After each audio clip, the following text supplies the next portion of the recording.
everyone. Welcome to Skkewtosis. Today we will be discussing how to value a SOFR compounding swaption. So before SOFR entered the market, you might have heard LIBOR, right? So now LIBOR does not exist. The SOFR compounding has completely replaced the LIBOR rate. So today we will discuss how to value a SOFR swaption, what exactly is swaption, and what is SOFR compounding, right? So if you can see my screen, right, like what exactly is swaption? A swaption is basically an option granting its owner the right but not an obligation to enter into an underlying swap. So let's say today there are two people, A and B. A and B both decide to enter into a swap after 6 months, right? And that swap will be what? One leg of the swap would be SOFR compounding, and other leg of the swap will be the fixed rate. And the fixed rate ideally will be the strike rate which they decide today. So if A is the buyer and B is the seller, after 6 months, A has a right to decide whether he wants to get into exercise this option and get into the swap. And how will he take that decision? At the time of option maturity, he will check whether the new fixed rate is higher or lower than the agreed strike rate. So if it is greater, he will exercise. If it is not greater, he will not exercise, right? So there are two types of swaption. A peer option gives a holder of this option right to enter into a swap where they pay the fixed leg and receive float.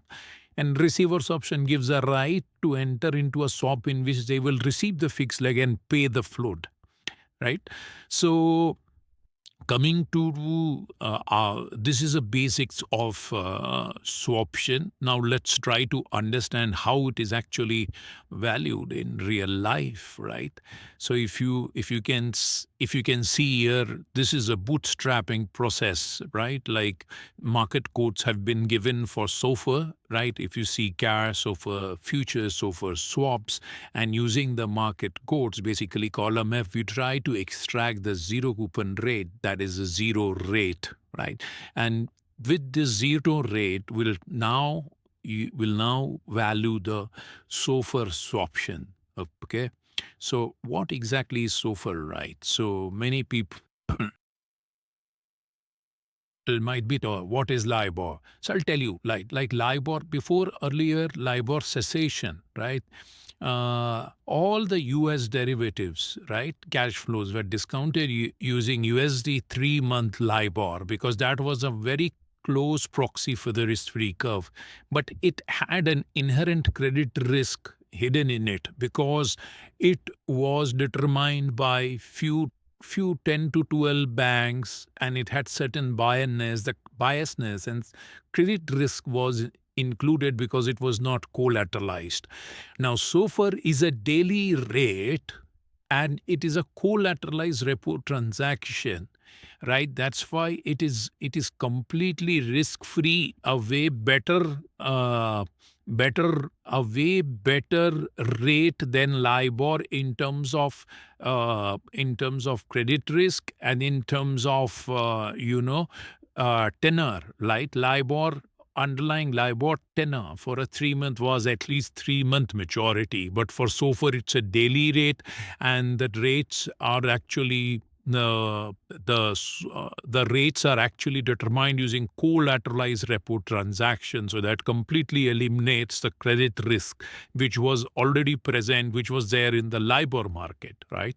So now coming to this, people might be excited, like, okay, how do you actually value a swaption, an European swaption? That too with SOFR underlying. So let's try to understand this detail. So we are standing on 25th March 2022. So it's a pay fix receive float swaption.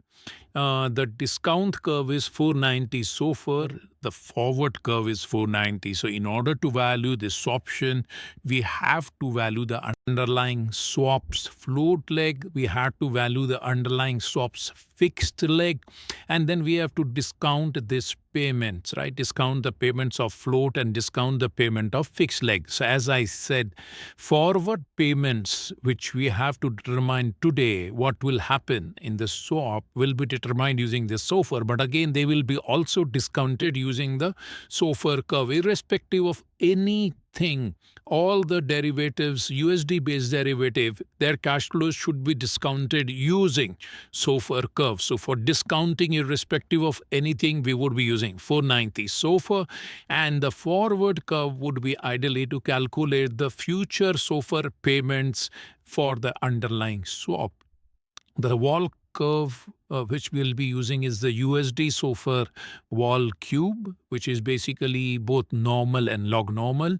If you see, the option is expiring after 2 years and the underlying swap is for like 5-year period. So it's a 2 into 5 year swaption. So if I have to reiterate, ending on 25 March 2022, the two parties are getting into a swaption which will be exercised 2 years later, which will be exercised or not exercised, decided to whether to exercise or not exercise after 2 years. And if it is exercised, they will enter into a swap for a 5-year period with a notional of 50 million, where the fixed leg payment will be semi-annual. So one party who would be paying fixed will be paying every 6 months starting from 25 ending till 2030 at an interval of 6 months, paying a fixed rate of 1.35, and 1.35 is a strike rate decided today, and the float leg payment will be quarterly. So the party who would be receiving the float, it will be quarterly payment, but the reset of the rate will be daily because it is SOFR compounding, it's a daily rate. So it will be resetted daily, right? Now let's delve actually into how to value this swaption. So in order to value the swaption, right, first we have to value the underlying swap. So if you remember, the swap here is starting at 5th of March 3rd of March 2025 and is ending on 3rd of March 2030. So we will value the fixed leg of this 5-year swap and the float leg of the 5-year swap. And then what we will do, we will try to calculate the new fixed rate on basis of which the buyer of the swaption will decide whether to exercise this option or not. In a way, he will try to calculate a rate, the fixed rate, new fixed rate, and see whether it is greater than 1.35 or less than 1.35. It is greater than 1.35, he will not exercise the swaption. If it is less than, he will exercise the swaption, and if it is less, he will let the option expire.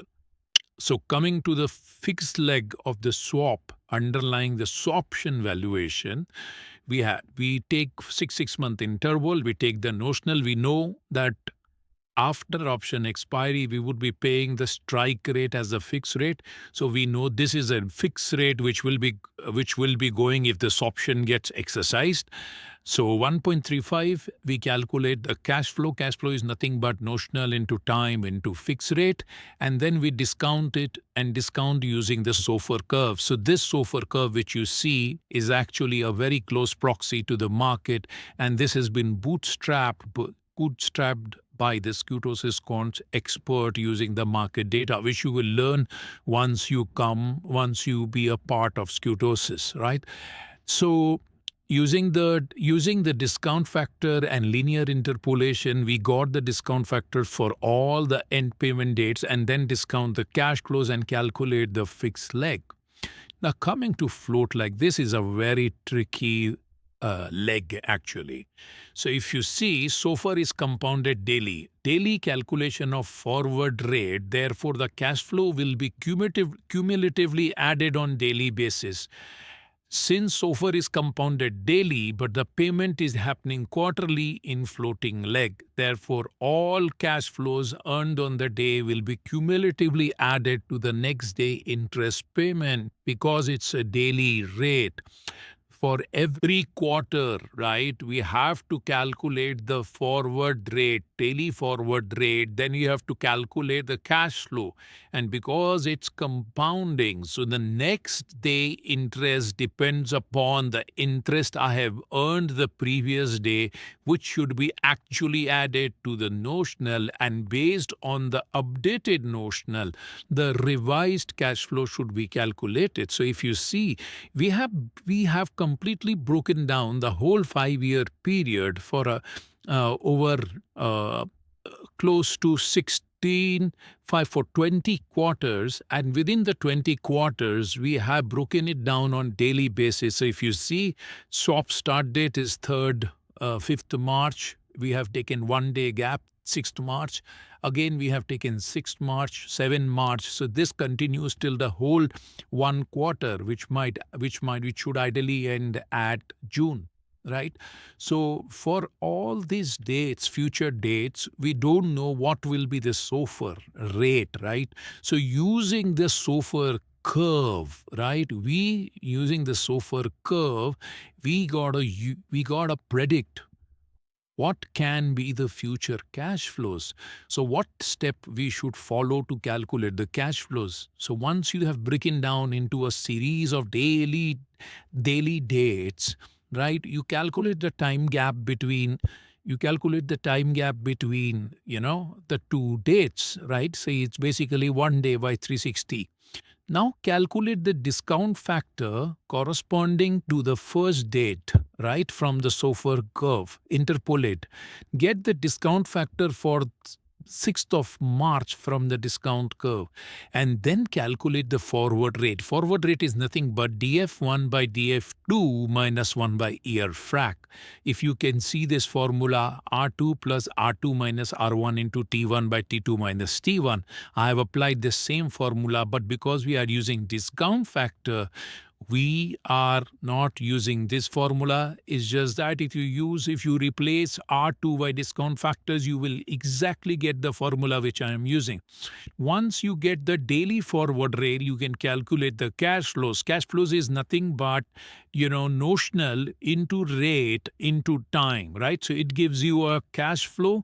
So you have to understand that, standing today on 25th March 2022, the forward rate between 5th March 25 and 6th March 25 is 2.597, and the payment is going to happen at the end of 6th March 2025. So basically, it's a 1 day forward rate. If someone borrows $100 million on 5th March 25 and has to repay the notional back, so it should be ideally repaying 100 million plus 3606 on 6th of March 2025. Now, coming to the second date, because it is compounding, right? As I said, compounding means your money should gather you interest, right? Every time your money should, so the previous day cash flow should also earn you interest the next day, right? So what we do, again, as of 6th and 7th, we calculate the daily forward rate, the forward rate between 6th and 7th, with the payment happening on the 7th of March 2025. And the cash flow is basically the notional amount plus the previous day cash flow into the forward rate into time. So this is the trick. Because it's over compounding, you have to compound your previous day cash flow, add it to the notional, so that this money earns you the interest on interest, SOFR compounding, right? And you keep calculating the cash flow for the whole 3-month period, right? So we see how we have calculated for the whole 3-month period. And once you get to the end of the quarter, right, you just sum up all the cash flows and then discount it based on the 6th of March 2025 and calculate the cash flow payment, right? Like is basically sum of the cash flows and then discounting. You have to do this continuously for the next 5-year period for like 20 quarters, right? Like what we have done, right? So once you do this, you will get the float leg value, Skkewtosis float leg NPV and third party NPV. So we are done. So we have valued the underlying swap float leg. We have valued the underlying swap fixed leg. Now, Neeraj, what is next? Now, what is next is what is the new fixed rate as of option expiry on basis of which I will make a decision, right? That is what you have to calculate. So what we do in order to calculate the new fixed rate, I have applied a very simple formula.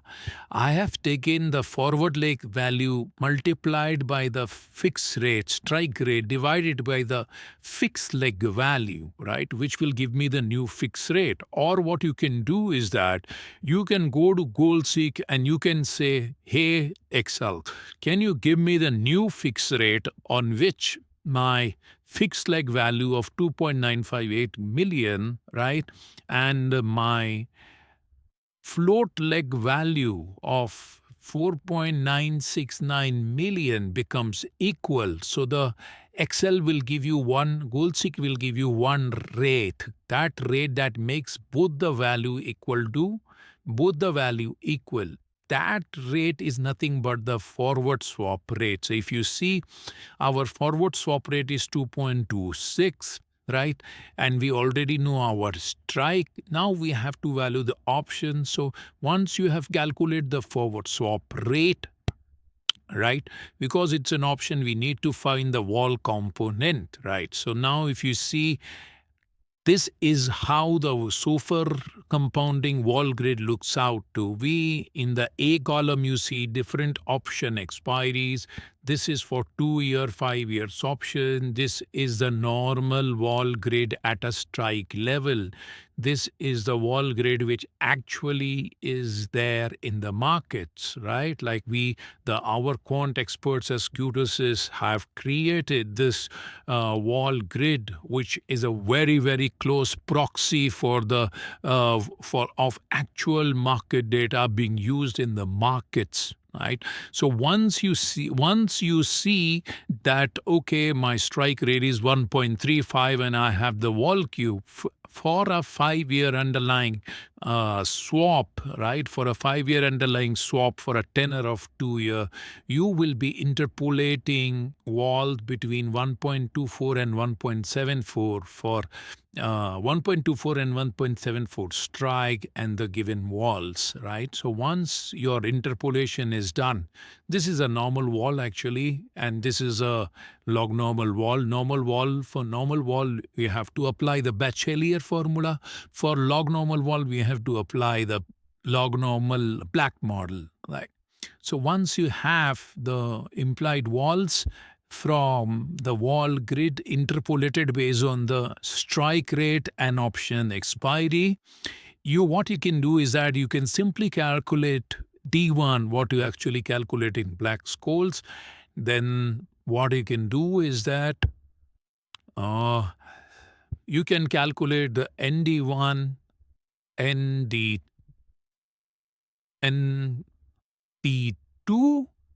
right? Once you calculate D1, you can calculate ND1, you can calculate ND2. And this is, once you calculate ND1, ND2, you apply the Black's formula. And one critical thing which you note here, it is forward rate strike which is being used, the vol which is being used. But you see, we are multiplying some product of what? We are multiplying some product of accrual time and discount factor. This is called Z value annuity, right? And what does this mean, right? When you are valuing swaption, your option valuation, when you are applying the Black, it doesn't know whether the option is on one cash flow or is it on multiple cash flows. And we have to base everything on the fixed leg because swaption critical leg is the fixed leg. So because in order to tell the black formula is not able to capture the when it is giving you the value of option, it doesn't know that there are 20 payment underlying the cash flow underlying the swap. So what you do, you multiply the black value, which is basically this, with the some product of time and discount factor. This is called annuity value, right? Once you value this, if you see our NPV is 2736, third party NPV is 2734921, and difference is nothing but $1439, right? And if you are using bachelier, it's just that the D1 formula differs a bit, and here we use both CDF and PDF, but when we are using the black, basically we don't use PDF, we are using both CDF functions to calculate ND1 and ND2. Here ND1 is calculated and N-D1, basically the derivative of CDF, right? So once you get this, you can apply the Bachelier formula, and both models should ideally give you the same answer. So our value is very close to the third party value, and this is how in general a European SOFR compounding swaption is valued. Thank you everyone.